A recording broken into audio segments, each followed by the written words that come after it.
প্রেসক্রিপশনকে তুমি তোমার সংসারের মধ্যে যদি গ্রহণ করতে পারো, তোমার সংসারে আল্লাহ তাআলা অভাব দূর করে দিবে। বিশ্বনবী মুহাম্মদুর রাসূলুল্লাহ সাল্লাল্লাহু আলাইহি ওয়াসাল্লাম বলেন, তোমার ঘরওয়ালা যারা আছে, তোমার সন্তানগুলোকে কোরআনের তিলাওয়াত শেখাও, কোরআন পড়নেওয়ালা বানায় দাও। প্রতিদিন মাগরিবে নামাজের পর ঘরের মধ্যে সূরা ওয়াকিয়ার তিলাওয়াত, সূরা ওয়াকিয়ার আমল তোমরা চালু করে দাও।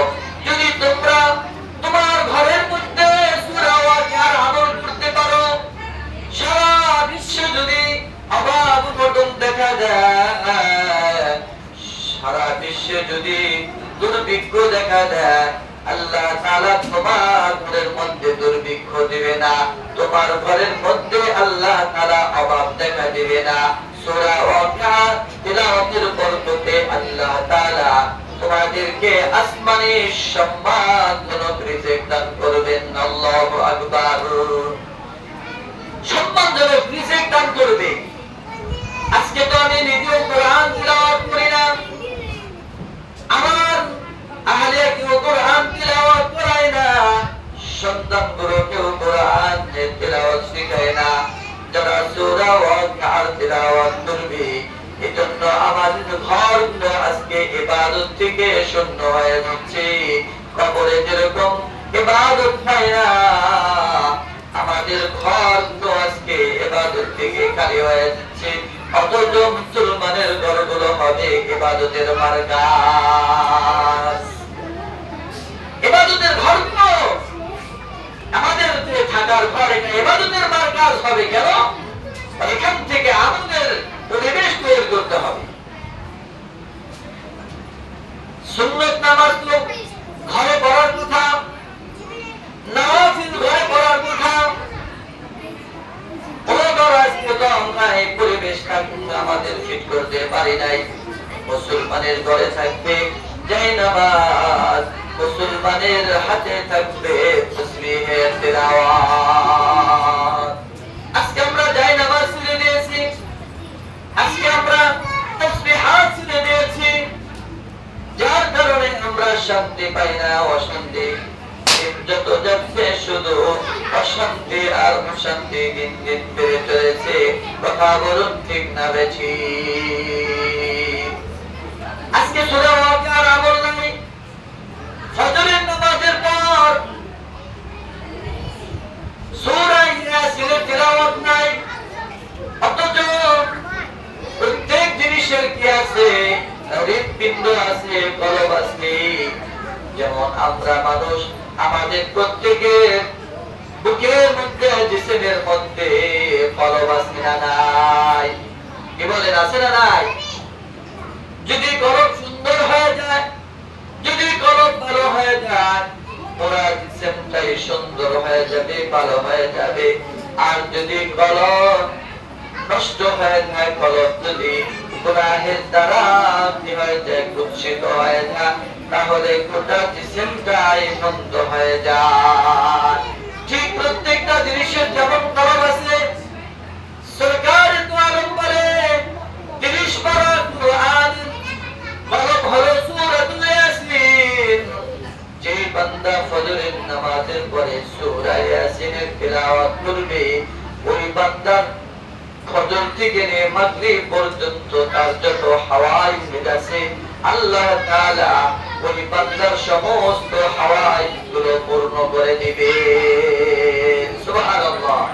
শুধু তাই না, আমলকারীর আমলনামা আল্লাহ তাআলা 10 খতম কুরআন তিলাওয়াতের সওয়াব আর আমল নামায় আল্লাহ তাআলা পৌঁছায় দেয়। সুবহানাল্লাহ।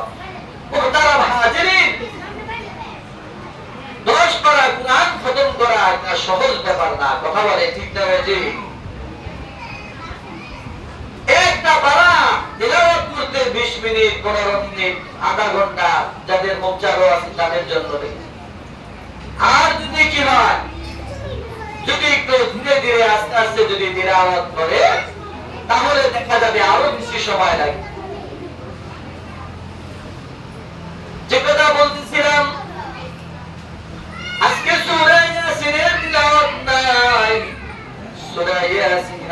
তেলাওয়াত করব কিভাবে? নিজেরাই তো কোরআন তেলাওয়াত আমরা করতে পারি না। কথা বলুন ঠিক না বেঠিক? শেখুল হাদিস আল্লামা আজিজুল হক রাহিমাহুল্লাহু তাআলা বলেন, কোরআন তেলাওয়াতের জন্য আল্লাহ তাআলা জান্নাতকে কোরআন তেলাওয়াত করে সম্মানে জান্নাত আগ্রহ প্রকাশ করে। কোথায় আছে কোরআন তেলাওয়াত করি কেন? বলে শেখুল হাদিস আল্লামা আজিজুল হক রাহিমাহুল্লাহু তাআলা, আল্লাহ তাআলা তার কবরকে জান্নাতের আলা মাকাম বানিয়ে দেন। জোরে বলুন আমিন। আরো জোরে বলুন আমিন। উপমহাদেশের শ্রেষ্ঠ হাদিস বিশারদ শেখুল হাদিস আল্লামা আজিজুল হক রাহিমাহুল্লাহু তাআলা উনি বলতেন যে জান্নাতে যাওয়ার জন্য অসংখ্য অগণিত নেকির প্রয়োজন। আর এই অসংখ্য নেকি অর্জন করতে হলে যে সকল আমলের কি আছে যত আমল আছে, এই সব আমলের মধ্যে শ্রেষ্ঠতম আমল হলো কুরআনুল কারীমের তিলাওয়াত। কারণ কুরআনের এক একটা হরফ তিলাওয়াত করার বদৌলতে আল্লাহ তাআলা তারই শ্রবণকারীর আমলনামা 10টা করে সওয়াব দান করেন। জোরে বলুন আল্লাহু আকবার। আর জোরে বলুন আল্লাহু আকবার। এক একটা হরফ পূরণের তো 10টা নাকি তার আমলনামায় জমা হবে। একটা লাইনের ভিতরে দেখেন শত শত হরফ আছে। অর্থাৎ কুরআনুল কারীমের একটা লাইন, একটা সদর যদি কেউ কি করে তিলাওয়াত করে, কথার কথা যদি 100 হরফ থাকে, 50টা হরফ থাকে, এক লাইন তিলাওয়াত করার বদৌলতে আল্লাহ তাআলা তার আমলনামা 10টা করে সওয়াব দিতেছে। 50টা হরফ যদি থাকে তার আমলনামায় এক লাইন করার বদৌলতে 500 নেকি আমল জমা হয়ে যায়। সুবহানাল্লাহ। এরকম যে এক পৃষ্ঠার ভিতরে কত হরফ আছে, এক পারার মধ্যে কত হরফ আছে, এরকম যারা কোরআনের হাফেজ যারা হয়, কোরআনের হাফেজা যারা হয়, যারা আলেম হয়, আলেমা হয়, তাদের এই তিলাওয়াত তারা সব সময় করতে থাকে। কি বলে ঠিক না বেঠিক? তাদের আমলনামা শুধু নেকি আর নেকি জমা হইতে থাকে। এজন্য মোহতারাম হাজিরিন, আমাদের সন্তানগুলোকে কোরআনের হাফেজা বানাতে হবে, কন্যাদেরকে হাফেজা বানাতে হবে, ছেলে সন্তানগুলোকে হাফেজ বানাতে হবে, তাদেরকে হাফেজা আলেম বানাতে হবে। এটা বান্দার জন্য পরকালে নাজাতের ওসিলা হয়ে যাবে। আন আবি হুরায়রা রাদিয়াল্লাহু তাআলা আনহু قال قال رسول الله صلى الله عليه وسلم إذا مات الإنسان انقطع عنه عمله। রাসূল বলেন, যদি কোনো বান্দা ইন্তেকাল করে তার সব আমলগুলো বন্ধ হয়ে যায়। ইল্লা মিন সালাত, তবে 3টে আমল বান্দার জন্য মৃত্যুবরণ করার পরেও কি থাকে? জারি থাকে, অবিচল থাকে, অব্যাহত থাকে। ইল্লা মিন সাদাকাতিন জারিয়া, যদি কোনো বান্দা সদকা জারিয়ার আমল করে, আর ইলমিন ইয়ানতাফিউ বিহি, অথবা এমন ইলম যে ইলমের দ্বারা সে নিজে উপকৃত হয়, যাতে উপকার লাভ করে, আর ওয়ালাদিন সালিহিন ইয়াদউ লা, এমন সন্তান যে সন্তান নেক আমলকারী হয়ে যায়। এই সন্তান নেক আমল করে, নেক আমল করার কারণে বান্দা কবরে সে সওয়াব পেতে থাকে। প্রতিনিয়ত সন্তানের নেক আমলের একটা হিস্সা আল্লাহ তাআলা আমার আমলনামায় পৌঁছায় দেয়, বাবার আমলনামায় পৌঁছায় দেয়। আল্লাহ তাআলা হাফেজা আলেমার কারণে ওই বান্দাকে ময়দানে মাশারে মাফ করে দিবে। যারা হাফেজা হবে, যারা আলেম হবে, রাসূল বলেন, মান ক্বারাল কুরআন, যে ব্যক্তি কোরআনের তিলাওয়াত করে হয়, কোরআনের হাফেজা হয়ে যায়, এবং সে যদি কোরআন মতো তার জীবন পরিচালনা করে আল্লাহ তাআলা ওই হাফিজা আলমা ভিন্ন সুসংবাদ দান করেছে।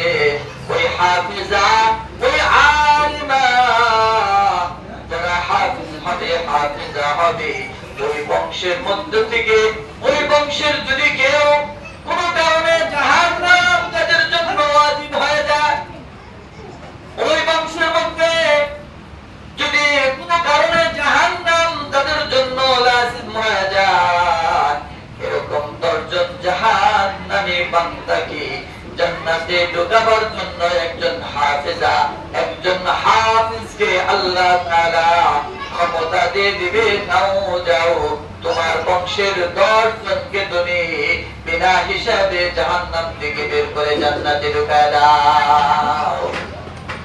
যাদের জন্য জাহান্নাম লাজিম হয়ে গেছে, দুজক অবধারিত হয়ে গেছে, এরকম 10 জন দুজকি বান্দাদেরকে একজন হাফিজে কোরআন কি করবে, জাহান্নাম থেকে দুজক থেকে তাদেরকে বের করে জান্নাতে নেওয়ার মতো পারমিশন পেয়ে যাবে। জোরে বলুন আল্লাহু আকবার। মুহতারাম হাজিরিন, দুনিয়ার মধ্যে যদি প্রধান বিচারপতি যদি রাষ্ট্রপতি কেউ হয়, ফাঁসির আসামিকে মাফ করে দেওয়ার ক্ষমতা তার আছে না নাই? সে যদি চান ফাঁসির আসামিকে ফাঁসির আদেশকে মওকুফ করে দিবে। যদি কেউ চায় যে কোন একজন যার জন্য যাবজ্জীবন কারাদণ্ড হয়েছে, রাষ্ট্রপতির এক আইনে তার হয়ে যাবে যাবজ্জীবনের জেল মাফ হয়ে যাবে।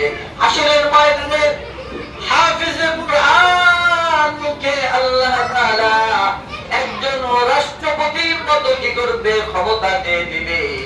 সে যদি চায় তার বংশের 10 জন জাহান্নামীকে জান্নাতে ঢোকায় দিবে।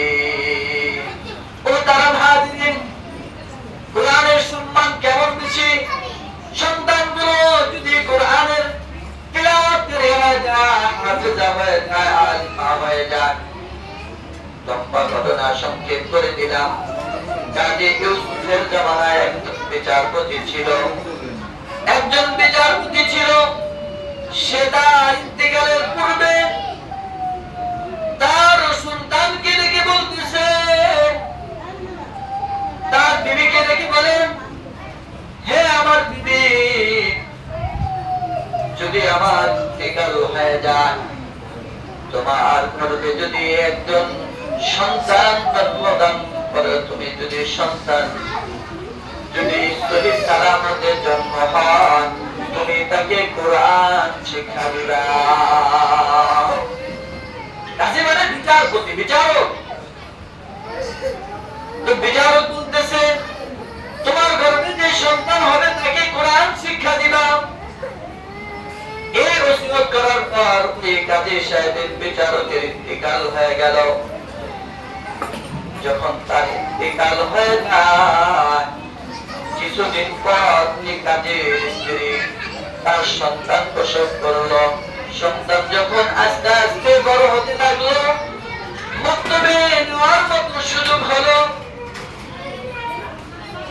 ভাই আমার, ওই কাজী তার মনের কারণে তার কবরে দীর্ঘদিন যাবত শাস্তি হচ্ছিল, কবরে তার আযাব হয়ে দিচ্ছিল। কিন্তু যখন সন্তানকে মক্তবে উস্তাদের কাছে তার স্ত্রী সুপর্দ করে বলল, উস্তাদ, আমার সন্তান, ওর বাবার ওয়াদা ছিল, ওর বাবার ওসিয়ত ছিল তাকে যেন আমি কোরআন শিক্ষায় শিক্ষিত করি। উস্তাদ, এজন্য আপনার কাছে নিয়ে এসেছি। ও উস্তাদ, আমার সন্তানকে আপনি কোরআন শিক্ষার ব্যবস্থা করে দেন। কিতাবে লিখেছে, যখন ওই সন্তান কোরআন শিক্ষা করার আগে কায়দা করার আগে কি বলে, ঠিক না বেঠিক? আমার ভাইরা, আরবি শিক্ষার নিজাম কত সুন্দর, যাতে এই শিক্ষার মধ্যে শয়তান কোনো ওয়াসওয়াসা দিতে না পারে। এজন্য সর্বপ্রথম বাচ্চাদেরকে তাআউযুজ শেখানো হয়। আউযু বিল্লাহি মিনাশ শাইতানির রাজীম। এরপরে তাসবিহ শেখানো হয়, বিসমিল্লাহ শেখানো হয়। বিসমিল্লাহির রাহমানির রাহিম। যখন ওই সন্তান তাআউযুজ এবং তাসবিহের দ্বারা পড়া শুরু করছে, আল্লাহ তাআলা রহমতের সাগরে ডুব মারছেন। আল্লাহ তাআলা রহমতের সাগরে উত্তাল শুরু হয়ে গেছে। আল্লাহ তাআলা ফেরেশতাদেরকে বলেন, হে আমার ফেরেশতারা, আমার যে বান্দা গাজীর কবরে দীর্ঘদিন পর্যন্ত আযাব হচ্ছিল, আমার ওই বান্দার কবরে আযাব বন্ধ করে দাও। ওই আমার বান্দার কবরটাকে জান্নাতের নূর দ্বারা আলোকিত করে দাও। সুবহানাল্লাহ। ফেরেশতারা বলে, আল্লাহ এতদিন আযাব চলছিল, এখন আবার আযাব বন্ধ হবে, কারণ কি? আল্লাহ তাআলা বলেন, হে আমার ফেরেশতারা, আমার যে বান্দার কবরে আযাব চলছিল তার একজন ছোট বাচ্চা সন্তান আমি আল্লাহ তাআলার কালাম শুরু করছে, বিসমিল্লাহ দ্বারা সে তিলাওয়াত শুরু করে দিয়েছে। আমি আল্লাহ তাআলা এই বান্দার সন্তান আমি রব্বে কারীমের কোরআন তিলাওয়াত করবে, আমার নাম উচ্চারণ করবে, আমি তার কবরে শাস্তি দেব। এটা হয় না, এটা হয় না। আমার রহমান, আমার রহিম নামের শপথ, আমার যে বান্দার সন্তান আমি রব্বে কারীমের কোরআনের তিলাওয়াতকারী ভাবে তিলাওয়াত করবে, আমার নাম উচ্চারণ করবে, আর তার বাবার কবরে আমি শাস্তি দিবে, এটা হয় না। তার সন্তানের বদৌলতে আমি আল্লাহ তাআলা ওই বান্দার কবরকে আমি শুধু আযাব দিয়ে আযাব মওকুফ করে দিলাম না, ওই বান্দার কবরটাকে আমি জান্নাতের বাগান বানায় দিলাম। সুবহানাল্লাহ। মুহতারাম হাজিরিন, এই যে ফাতিমা বিনতে মুহাম্মদ সাল্লাল্লাহু আলাইহি ওয়াসাল্লাম আদর্শ বালিকা মাদ্রাসা, এটা এই এলাকার জন্য রহমতের কারণ। আরো জোরে বলুন, ঠিক না ঠিক? কেন বলে যে এই প্রতিষ্ঠান হলো কোরআনের মারকাজ। আমার কন্যা দিনদার হওয়ার জন্য, আল্লাহর সাথে সম্পর্ক করার জন্য তাকে কি করতে হবে? এই মাদ্রাসায় লেখাপড়া করতে হবে। কথা বলুন, ঠিক না বেশি? কারণ হলো, যদি আমার কন্যা যদি দিনদার হয়ে যান, আমার ঘরে আল্লাহ তাআলা শান্তির ব্যবস্থা করে দিবেন। এজন্য যাদের সন্তান আছে, যাদের কন্যা সন্তান আছে, আমরা আমাদের কন্যা সন্তানগুলোকে মাদ্রাসায় ভর্তি করায় দেব। কি বলেন, ঠিক না ঠিক? এই যে আশপাশে কিন্তু কোনো মহিলা মাদ্রাসা নাই, কি বলেন, আছে না নাই? আশপাশে নাই। অনেকের মনের ইচ্ছা ছিল, যদি আমার বাড়ির পাশে একটা মাদ্রাসা হয়ে যেত, তাহলে আমার কন্যাকে আমি দিন শেখাইতাম, মাদ্রাসায় ভর্তি করে দিতাম। আল্লাহ তাআলা আপনাদের সেই মনের আশা হযরত মাওলানা শরীফুল ইসলামের মাধ্যমে পূরণ করে দিয়েছে। এখন আমরা এই মাদ্রাসাকে সার্বিক সহযোগিতা করতে তৈরি আছে নাকি? কি বলেন, আছি না? এলাকার যারা লোকজন আছে তাদের প্রতি দায়িত্ব হলো, এই মাদ্রাসা যেহেতু শুরু হয়েছে, আপনারা সকলেই জানেন যে একটা প্রতিষ্ঠান চালানো অনেক কষ্ট। কি বলেন, ঠিক না বেশি? কারণ আমরা সকলেই তো কোনো না কোনো পরিবারের জিম্মাদার। 5 জনের একটা ফ্যামিলিতে যে কি থাকে, গার্জিয়ান থাকে, অভিভাবক যিনি থাকে, এই 5 জনের ছোট সংসার চালাইতে গিয়ে আমরা অনেক সময় হিমশিম খেয়ে যাই। কেন? বিভিন্ন জিনিসের প্রয়োজন হয়, আর নতুন করে হলে পারে আরো সব জিনিসের চাহিদা থাকে। কথা বলি, ঠিক না বেশি? আর প্রথম দিক দিয়ে অনেক সময় একটু অগোছালো এলোমেলো থাকে। এটা মুনাজ্জাম করতে, এটা পরিপাটি করতে কি করতে হয়, একার পক্ষে সম্ভব না। এজন্য আমরা যারা এলাকায় যারা আছি আমরা এই প্রতিষ্ঠানের সাথে কি করব, নিজেকে জড়িয়ে রাখবো। এই প্রতিষ্ঠানের সাথে যদি আমাদের সম্পর্ক থাকে, এই প্রতিষ্ঠান থেকে যত কি করবে, কোরআনের শিক্ষার্থীরা হাফেজা হবে, আলেমা হবে, তাদের মাধ্যমে আরো যত হাফেজা আলেমা হবে। আমরা যারা এই প্রতিষ্ঠানের সাথে সম্পর্ক রাখবো, এই প্রতিষ্ঠানের দিন দিন উন্নতি কিভাবে করা যায়, আমরা প্রয়োজনে কথা দিয়ে, টাকা দিয়ে, পয়সা দিয়ে, সর্বাত্মক যদি আমরা এই প্রতিষ্ঠানের সাথে লেগে থাকি, ময়দানে মাশারে আল্লাহ তাআলার আদালতে যখন আমার আপনার কোনো উপায় থাকবে না, এরকম প্রতিষ্ঠান এই হাফেজে কোরআন, হাফেজে কোরআন, হাফেজা কোরআন, হাফেজা হবে, যারা আলেম হবে, তাদের শাফাআতে, কোরআনের শাফাআতে আল্লাহ তাআলা আমাদেরকে হাসরের ময়দানে মাফ করার একটা ব্যবস্থা করবেন। কি বলেন, ঠিক না বেঠিক? এজন্য এই প্রতিষ্ঠানকে আমরা যাতে কি করি, একেবারে অল্প সময়ে, নিকটবর্তী সময়ে যাতে এই প্রতিষ্ঠান আরো উন্নতি হয়, লেখাপড়া, তালিম এবং তারবিয়াত যাতে সুন্দর হয়, এজন্য আমরা এই প্রতিষ্ঠানের জিম্মাদার মুহতামিম হযরত হাফিজ মাওলানা শরীফুল ইসলাম সাহেবকে আমরা বিভিন্ন সময় পরামর্শ দেব যে হুজুর এই কাজটা এভাবে করলে ভালো হয়, তালিম তারবিয়াতকে কিভাবে সুন্দর করা যায়, এভাবে আপনারা কি করবেন, পরামর্শ দিবেন। যদি আপনারা এই প্রতিষ্ঠানের সাথে লেগে থাকতে পারেন, এটা কোরআনী মাদ্রাসা। কি বলেন, ঠিক না বেঠিক? কোরআনের সাথে আমাদের কিভাবে